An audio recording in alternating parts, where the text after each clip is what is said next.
Alright, well, we're back in the shop again today. As you can tell, Jason's S14 is outside, so that means Jason's back. We're stepping through his office. What you working on, Jason? Just going through all the stuff from customers, and then gonna be working on the website here in a minute. Yeah, this is what you need right there. An HKS fan to keep yourself cool on these hot days. I'm gonna clean this office up too, so that since I'm back. Pay bills. Our little tiny showcase so far. This is my office. As you can tell, it's fully functional. You know, you need a vacuum right there all set up. Got my chair filled with stuff that aren't even mine. Magazine collections. I do have that exhaust over there. It's not an NVIDIA exhaust, but I'll talk to you guys about that later. Yeah, if you guys ever in the neighborhood, come on by. Our sign says we're open 8 a.m. to 4 p.m. But that's not our sign. Check out the Facebook page. That was the sign that was left over from the last business that was here. So yeah, just check our Facebook page and you'll see what our real times are. It's pretty sweet. They sent us this. Let's see. Did this come in the mail? Yeah, they sent it to us promo. Oh, nice. So they're gonna send us a bunch of other stuff too. So if you guys need any NRG stuff, we got our website coming up pretty soon, so you guys can check out products. We're their from NRG. main wholesalers here in Utah. Yep. So we get you the best prices. We usually carry a lot of stuff in stock, so Yeah, just got a bunch of new hubs, quick releases. yeah, so over there.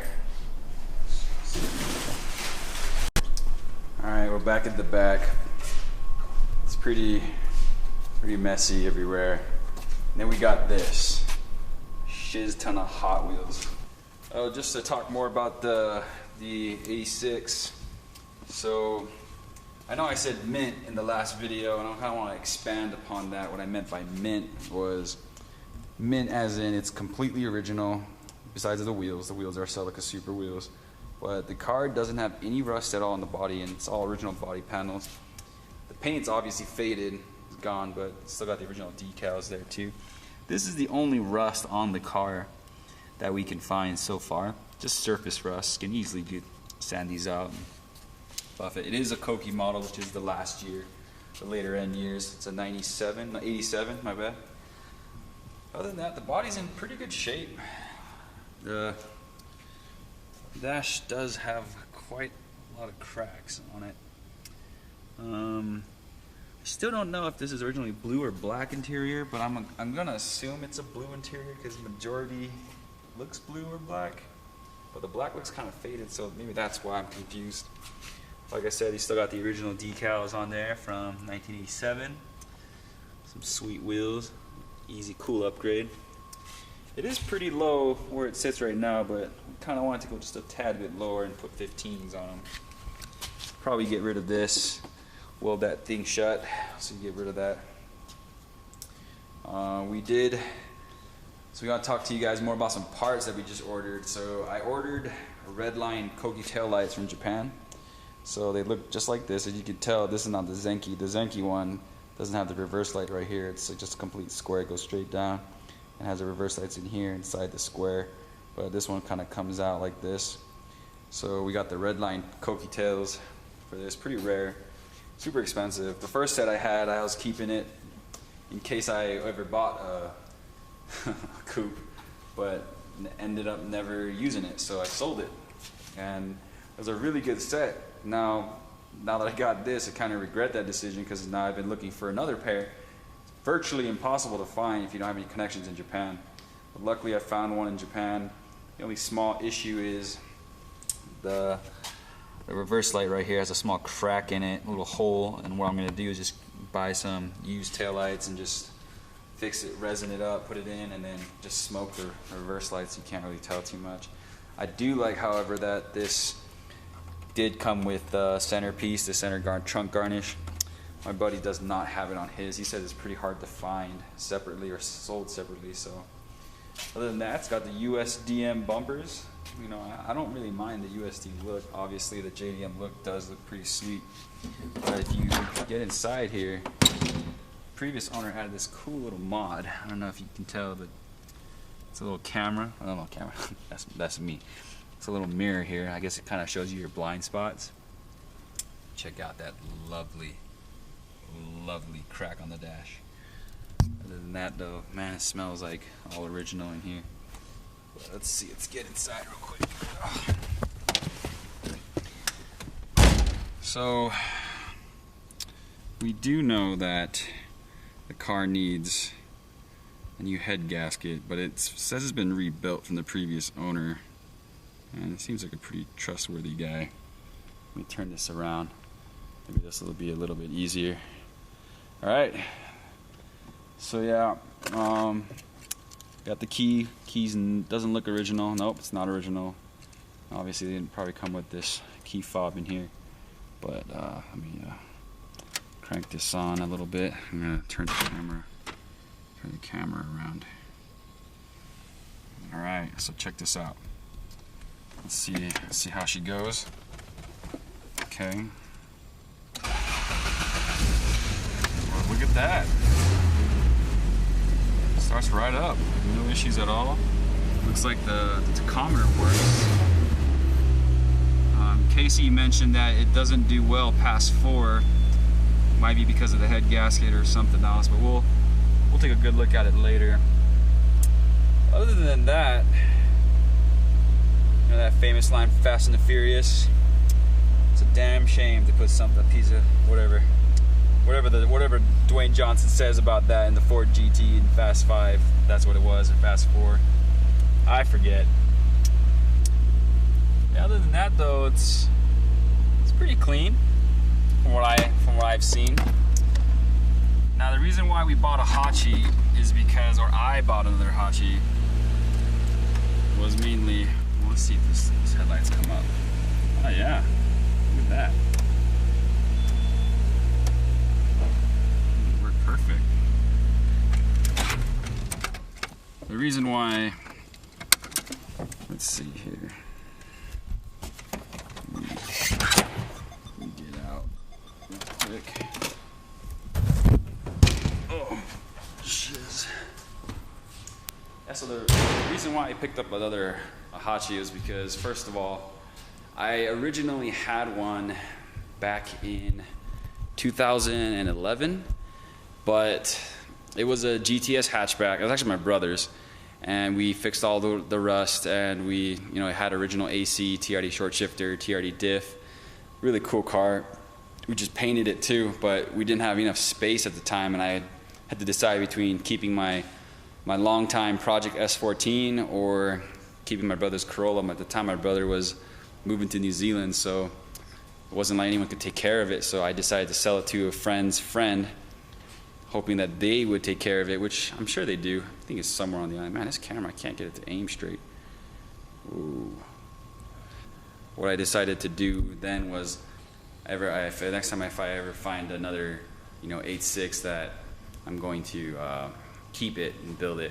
Now, of course, I wanted a coupe, not coupe, a hatchback like everybody does. I think the Initial D craze, right? You know, I grew up during that time, watching Initial D as I was younger. I didn't even know what Initial D was. I played the arcade game first with my friend. He just told me, hey, there's this new racing game. Let's go play it. You make a card. You can record your car. We did, and didn't know what it was, but we started playing it. Played a lot. I think I spent a ton of money, and that got me into it. And then eventually I was like, what the heck does Initial D stand for? And then he's like, I have no clue. Let's look it up. So we found out it's a Japanese, you know, anime show, and we got into it. Then we were like, oh man, now I need one of those cars. So fast forward a few years later, fast forward to when we were about to turn 16. We had been saving up. You know, I got a 240 SX, a 95 S14 Zenki, had a SR20 swap with a red top in it, Power FC, yada yada. You know, that one was a great car until I had to sell it before I moved to LA. That was back in Hawaii. I currently drive the Silver Moss 1997 hardtop Silver Moss S14 Kouki. that has been a long time project. That car itself I've only had for about 2 years-ish, maybe a little bit more, can't remember now. This is that's my 5th or 4th S14. It's a collection of all my S14s in the past, like all the best parts from each car have just been carried over and over and over. So it's just like a Frankenstein of all the parts of my previous cars.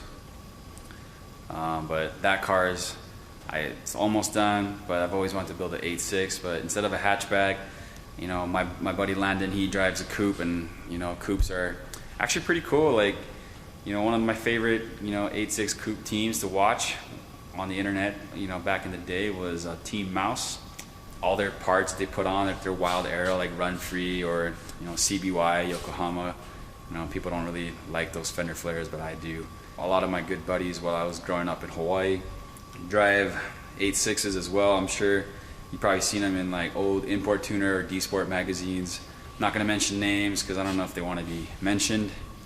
Well, let me tell you a little about how I got the car. I've had some cash that I've been sitting on for a while, just been looking for the right car for the right price. Now, I assume, you know, people are nice to each other and sell the cars for good prices. Like, I sold my GTS hatchback, or my brother's GTS hatchback, all the well done up to a friend for a really good deal. It was like $3,500 for $3,300 for everything. These days, it's impossible to find like a clean, you know, non-sunroof GTS hatchback, you know, 8.6 Corolla, you know, and that Corolla had AC too. It was factory AC and everything. But now that I was talking to the owner of this car. He had it for sale for about $45,000 or $5,000, and you know, I said, hey, I'm interested in picking this up. Are you negotiable on the price? He's like, no, not really. I said, well, okay, well, give it some time. If it doesn't sell by the time I get back from my work trip, then I should be able to purchase it, take it off your hands. While I was on my trip, I was in Korea for about a total of 6 weeks straight, basically is what it felt like. And he messages me and says, hey, you know, I need this gone. I'm leaving the country. I've had this thing for a while, sitting under a shade. I'll let it go. And I know he gave me a sweet deal on it, and I told my friends back at the shop, hey, can you guys go pick it up? I'll give you my truck, just rent a trailer. Next thing you know, the car is back at the shop. I know, I'm super stoked. I just got back to the States 2 nights ago, and I love it. It's a sweet car. It did come with some parts here. We got this, it looks to be a J-Blood replica bumper from the style, if I'm not mistaken. If you guys know what it is, you guys let me know. But it looks like a J-Blood kit, JDM style. It's got a pretty good crack in it. I did buy a Shine Auto kit before, and it kind of looks like a Shine Auto kit to me too. It's super light. It looks part of that hybrid FRP stuff. These kits tend to fit pretty good. The last kit I had, I got the Goodline style kit, and it fit well. I never actually got to mount it because I sold the 8.6 and I ended up selling the kit. But maybe we'll just do that. Either we have Casey just body work it, make it come out really, really pull it as far as we can with the metal, so you don't have to use, you know, fiberglass over fenders. But if we have to, I want to use the Run Free style flares. Those tend to be has to be my favorite flares. And it'll go through it all. Yeah, so you guys just, like Jason said, the website is operational. You can check it out. What is the website address? Well, in a couple days it will be jnsautoworks.com. Okay, well, just gotta type in jnsautoworks.com, and we'll have the vanillacollection.com up soon too as well. Pick up like shirts and other side products, but from JNS you can pick up any car parts that you need. Check this out.